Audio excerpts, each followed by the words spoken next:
Tu t'en vas bientôt. Dans 10 minutes. Cette petite famille vit sur le plateau Mont-Royal depuis 2018, mais plusieurs matins ont eu depuis un goût amer. C'était vraiment notre quartier coup de cœur. Ça a été vraiment là, le parcours du combattant. La semaine dernière, à l'instar de plusieurs résidents de la rue Marianne, le couple a encore une fois trouvé un constat d'infraction sur leur pare-brise. 22 septembre 2025.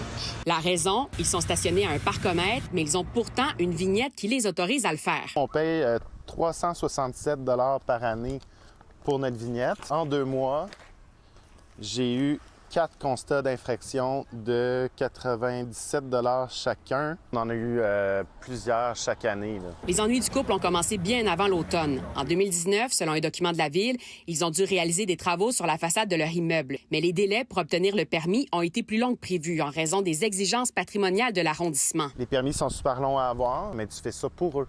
Et juste avant le début du chantier, les parcomètres ont été installés. Ils ont donc dû payer les pertes de revenus reliées aux espaces occupés par les travaux. Ça donne qu'ils mettent les parcomètres juste avant qu'on commence. Puis dès qu'on a terminé nos travaux, ils ont enlevé les parcomètres. Et résultat, 3 612 $ à débourser pour les frais de parcomètre.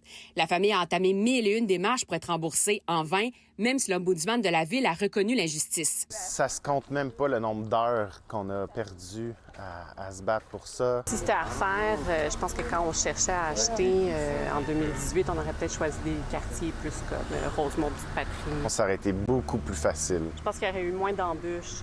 Pour ce qui est des constats d'infraction, l'Agence de mobilité durable, qui gère les agents de stationnement, a demandé, après les questions de l'Agence QMI, d'annuler les constats d'infraction qui avaient été émis par erreur, jetant la faute sur un agent de stationnement qui était nouveau dans le secteur.